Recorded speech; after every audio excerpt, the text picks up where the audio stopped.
FNAF Ultimate Custom Nights.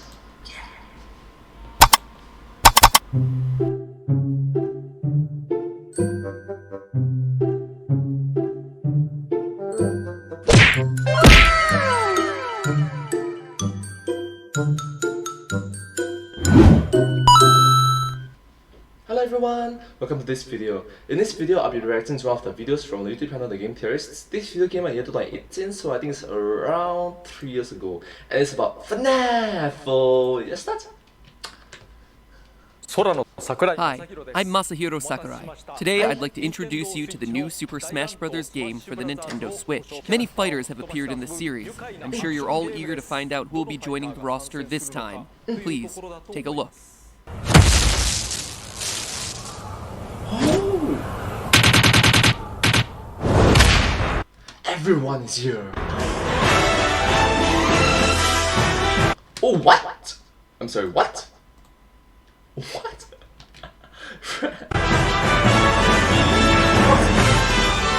Stop it. Just stop.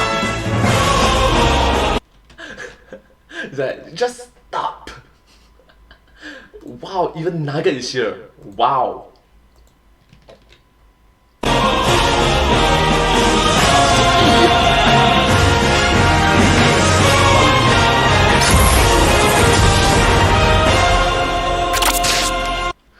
Five Nights at Five Nights at Super Smash Bros. Ultimate Custom Night. Wow, with a full stop at the back. Alright, nice.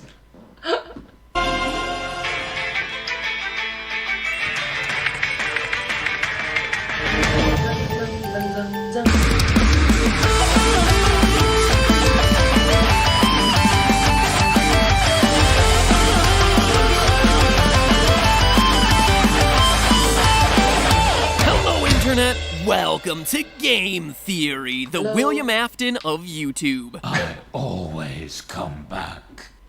Ooh, I always come back. Literally come back because with so many videos. Even in the year 2021, Game Theory is still making FNAF videos. Wow. So here's something crazy. You know how every FNAF game tends to have 5 main nights, a bonus 6th night that gets you more lore hints, and then a challenge mode 7th night where you customize all the animatronics? Well, look at the games. We have 5 main games bearing the 5 nights title, a bonus 6th game that was mostly for lore, and now a 7th standalone release where you customize the animatronics. The game releases directly mirror the gameplay! Either Scott is a mad genius, or I'm thinking about things way too hard. You try to read into every little thing and find meaning in everything anyone says, you'll just drive yourself crazy. I heard you last time, Mr. Hippo! Come on, I heard you last time, Mr. Hippo. Guess what, you Barney reject? Reading into every little thing is the only way to have this series make any sort of sense whatsoever. Case in point, today's episode. With the final novel out and Ultimate Custom Night picked to shreds, it finally feels like the story of FNAF is at its end. Or at least the Afton storyline is at its end.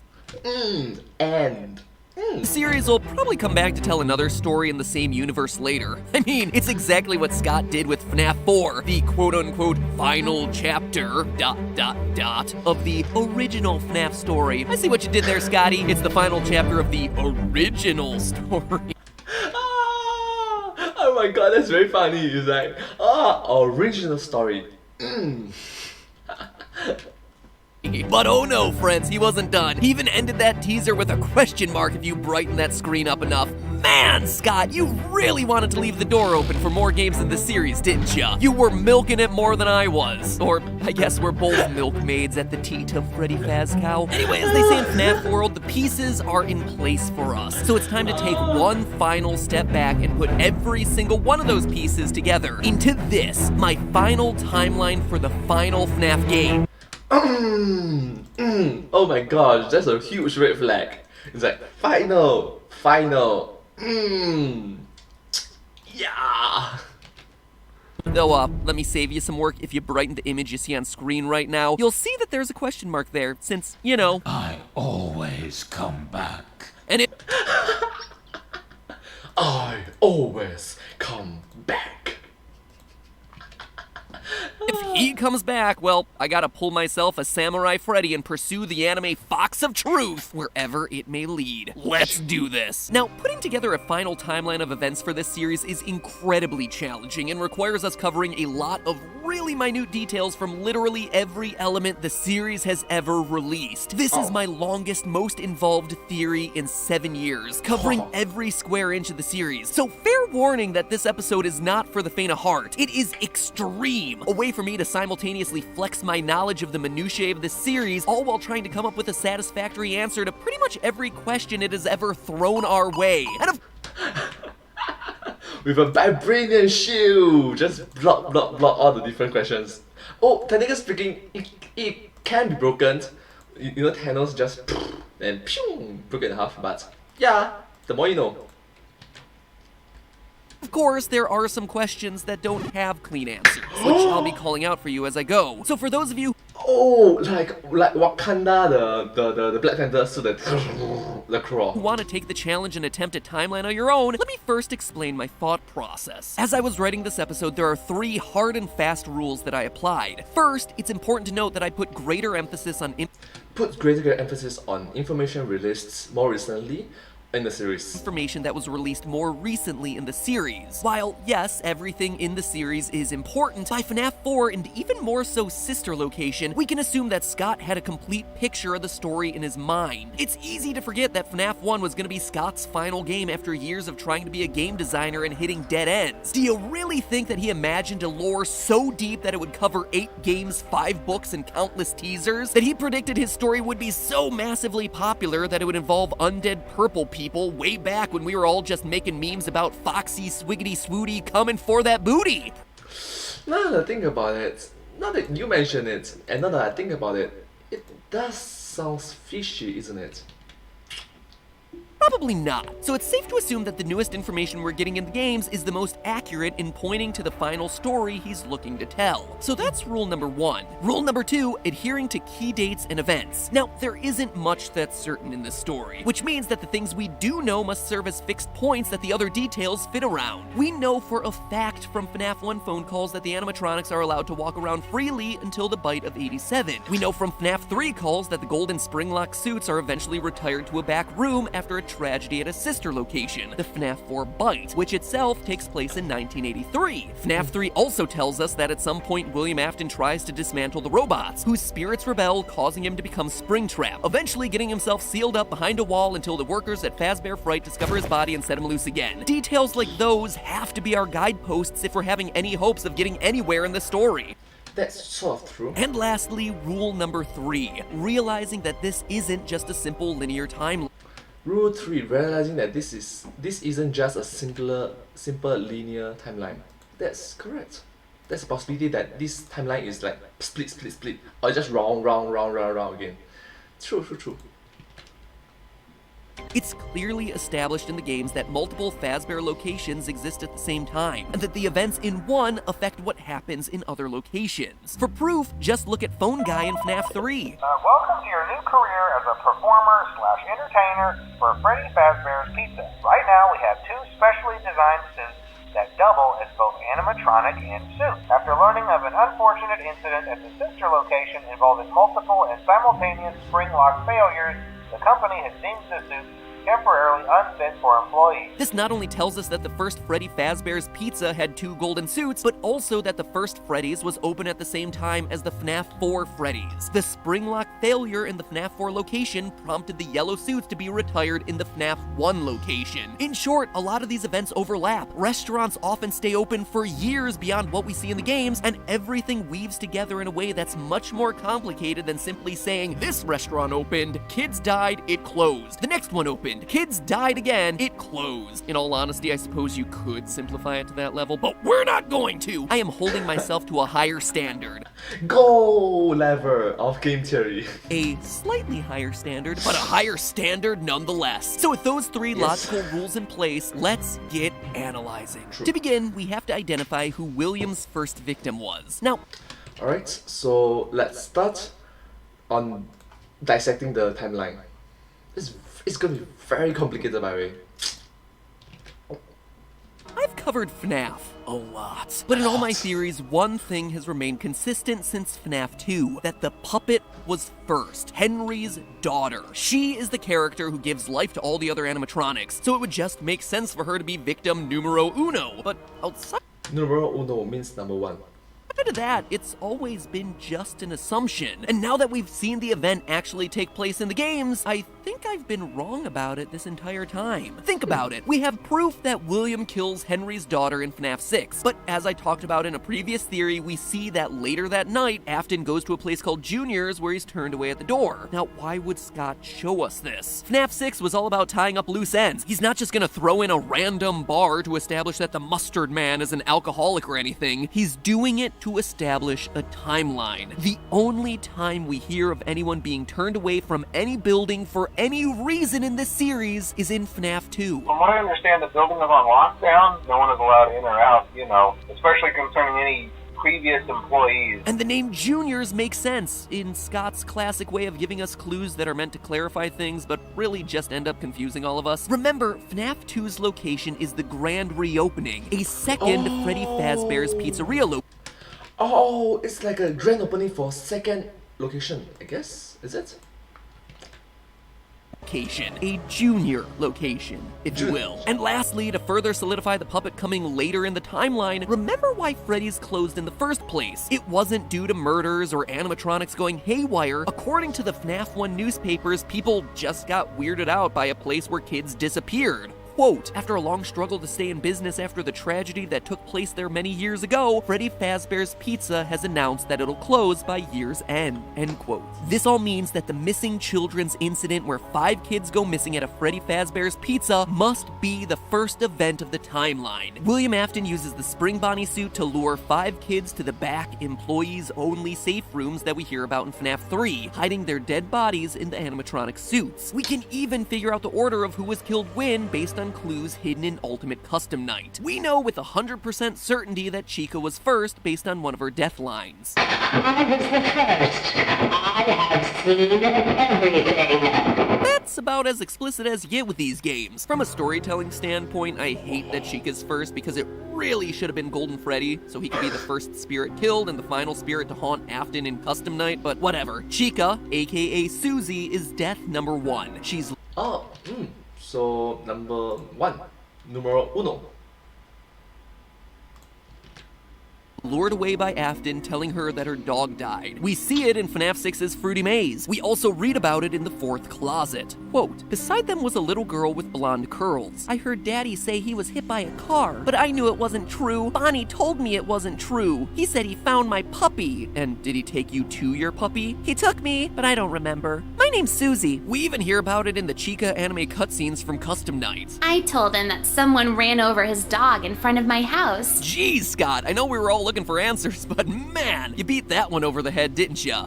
Not that I'm complaining, but that one was a bit overly obvious, and then all the other ones are just so damn obscure. Gotta find a better balance here, man. From there, we know that 4 other kids They threw all the laws at him. get taken and stuffed into suits. We know their names based on the gravestones at the end of FNAF 6. Gabriel, Fritz, Jeremy, and Grass. Hey, who are we to judge what other people name their kids?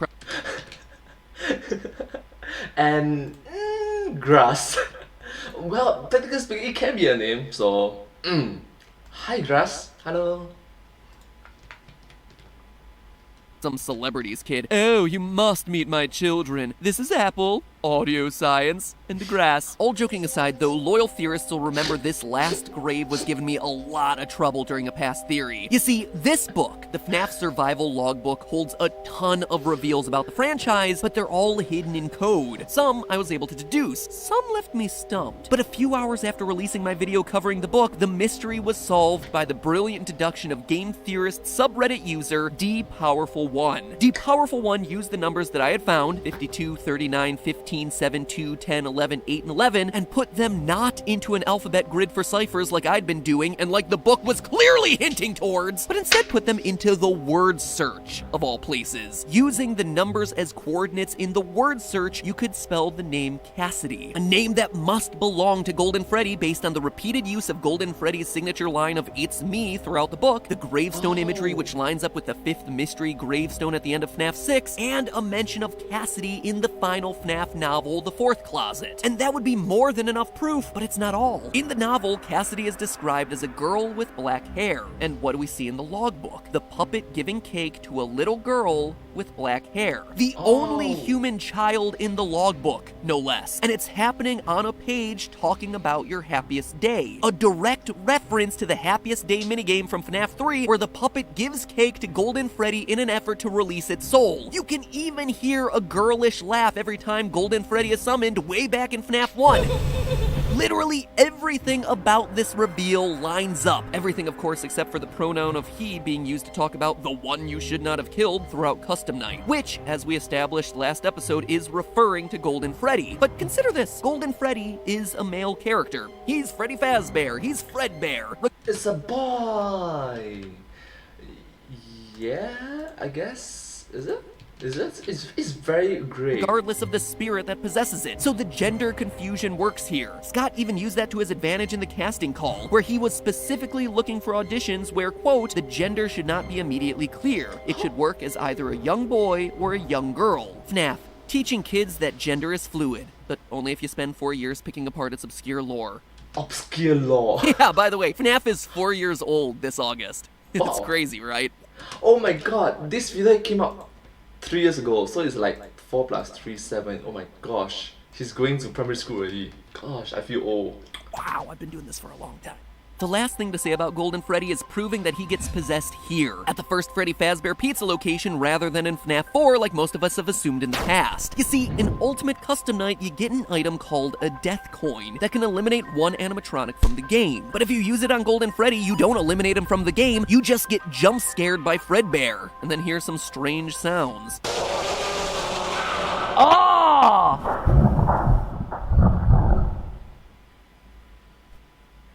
Huh. It almost sounds like Fredbear is He's like, oh. Huh.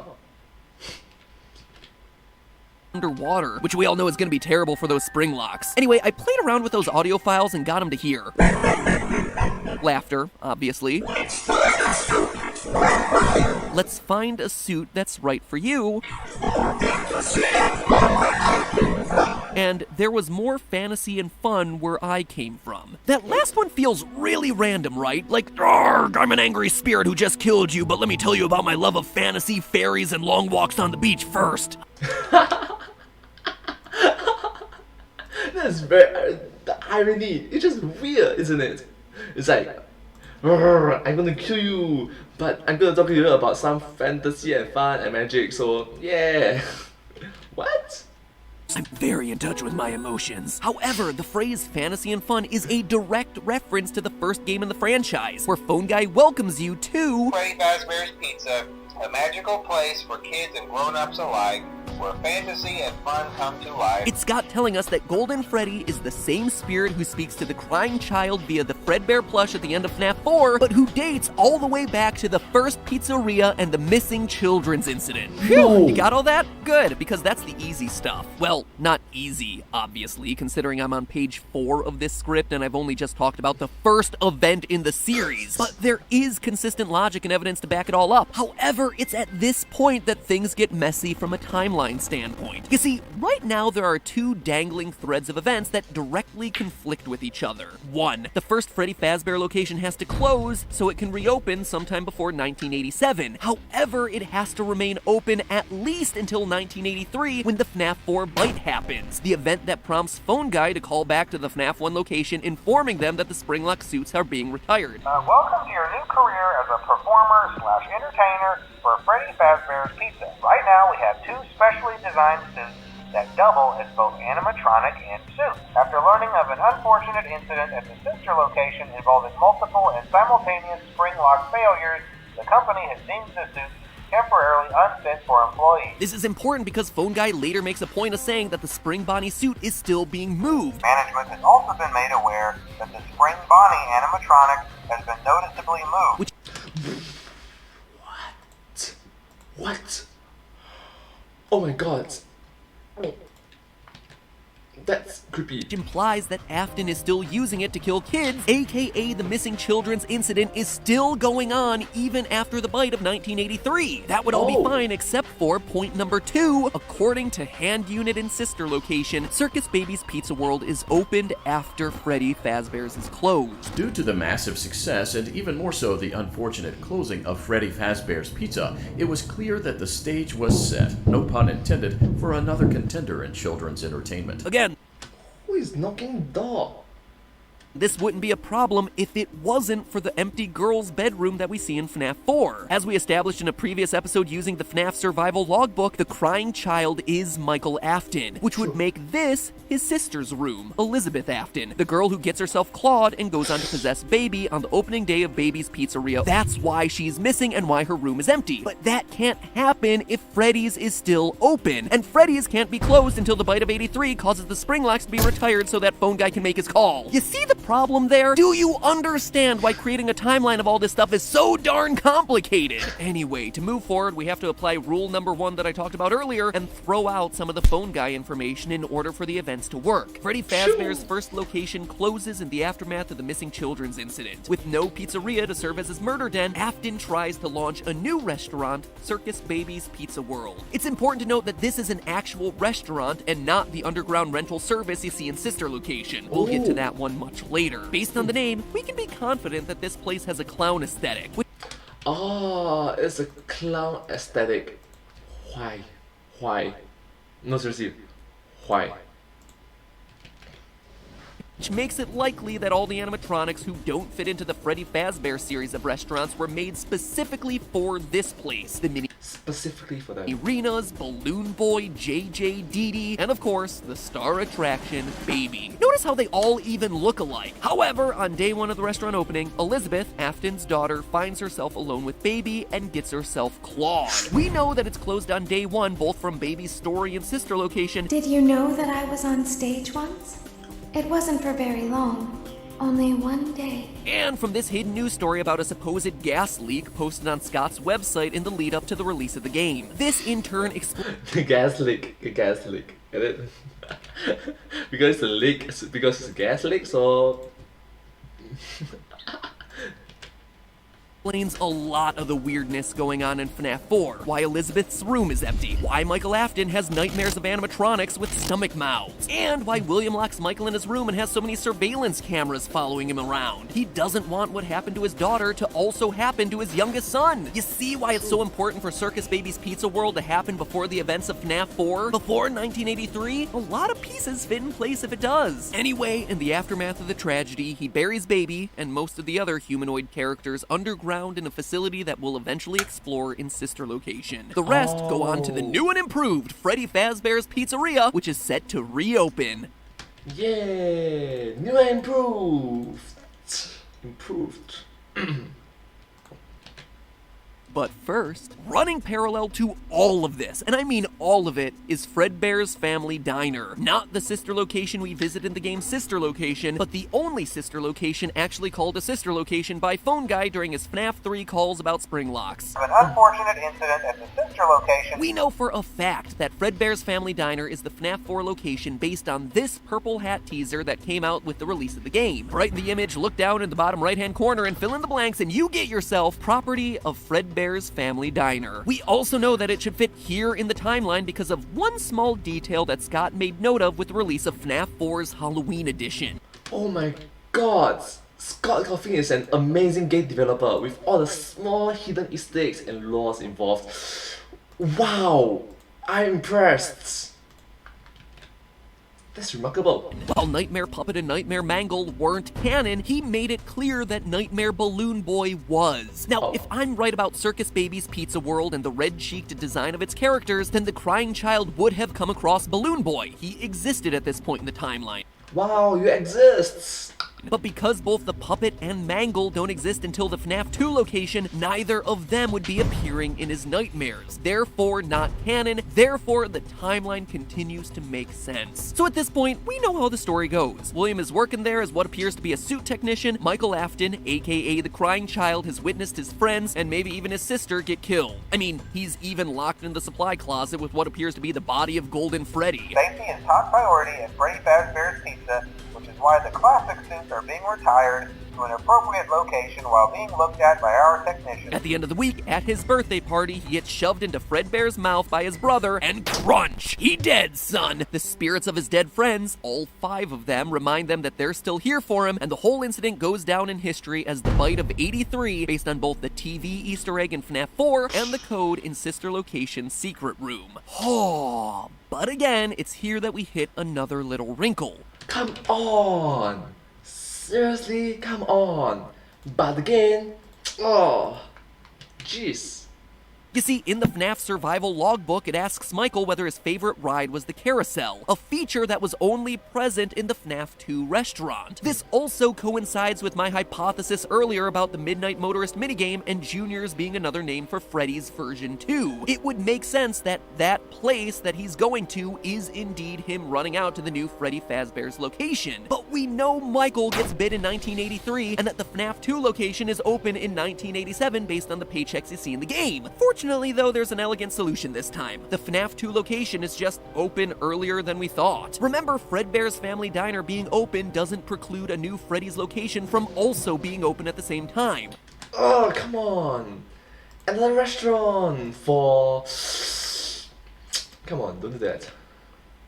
The new and improved Freddy Fazbear's Pizzeria is just open earlier than we all thought, at least as early as 1983, and continuing through 1987 when a new series of murders happens and the Bight of 87 gets it closed down. This all allows Michael to visit that place again, have the carousel be his favorite, but still die in 1983. Because William doesn't want to lose another child, especially since he's in his own killing spree, he puts security cameras everywhere and uses the illusion sound discs first introduced in the Twisted Ones novel to scare Michael away from the restaurant. That's what he means by he'll be sorry when he gets back. William is intentionally locking him in his room, giving him nightmares, hence why Michael is so scared by the time we see him in FNAF 4. Additionally, Ultimate Custom Night proves that the nightmare animatronics are just that, nightmares, illusions. This time, there is more than an illusion to fear.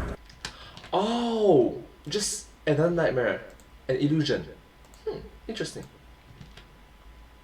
I am given flesh to be your tormentor. Both these lines indicate that before, they were just an illusion, they had no flesh. But now, in the latest game, they are real. So contrary to popular belief, these things were never real animatronics, just a glorified way for William to keep his son away from his murder locations. Except, obviously, it didn't work. Despite his best, well, maybe not his best, but definitely his most stalkerish efforts, Michael gets crunched and dies. A fact that becomes very problematic for the timeline considering that Michael Afton clearly survives till the end of the games. We see him in Sister Location. We watch him get scooped. We hear about him burning in FNAF 6. How is all of that possible if he's already dead? Surprisingly, there is a way to solve it, and I have the evidence to prove it, but sadly it'll have to wait until next time. What? Come on, part 2? Seriously? Come on, man.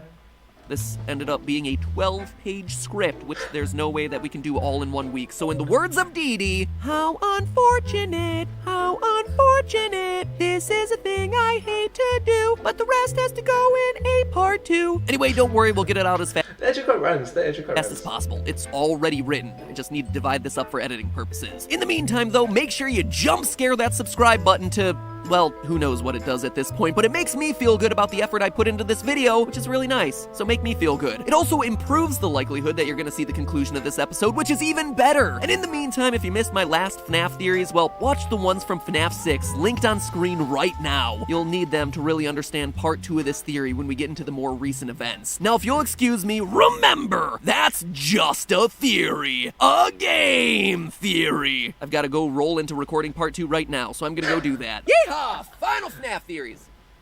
Wait, did you just say final FNAF theories? Oh my gosh, that's a huge red flag. Especially in 2021, you're still making FNAF videos, so yeah.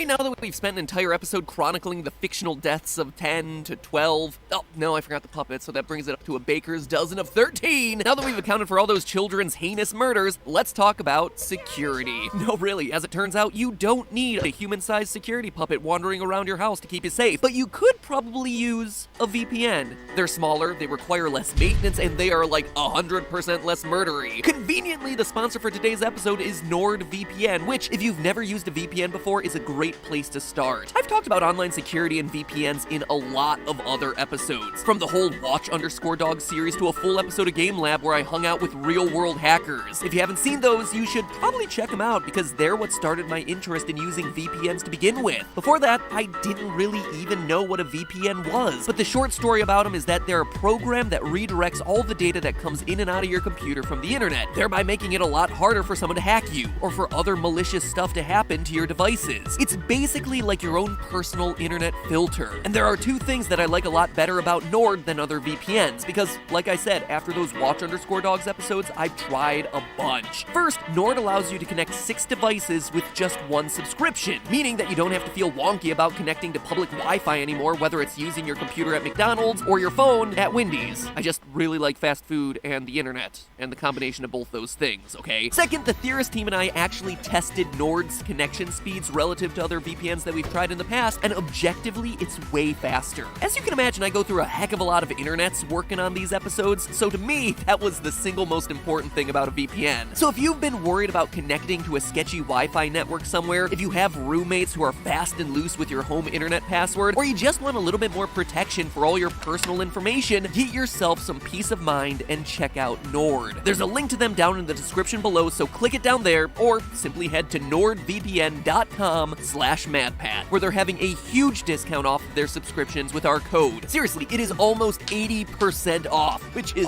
massive. So go and do it now. Protect yourself the Theorist way. Hackers are way scarier than animatronics. I don't know what you're still waiting for. Security Puppet was not effective. I mean, look at how many kids still died. What were they thinking? Ooh, maybe that was planned. Wow. So anyways, thank you so much for watching this video. So yeah, if you do like this video, please do check out more of their videos from the YouTube channel, The Game Theorists. And yeah, if you do like this video, please consider to like, share, and subscribe to my channel, and comment down below if you have anything to share with us. Although it's a part 2, I do hope that you follow my channel. Thank you so much, and I'll see you next time. Thank you. But hey, that's just a theory. A game theory. Thanks for watching.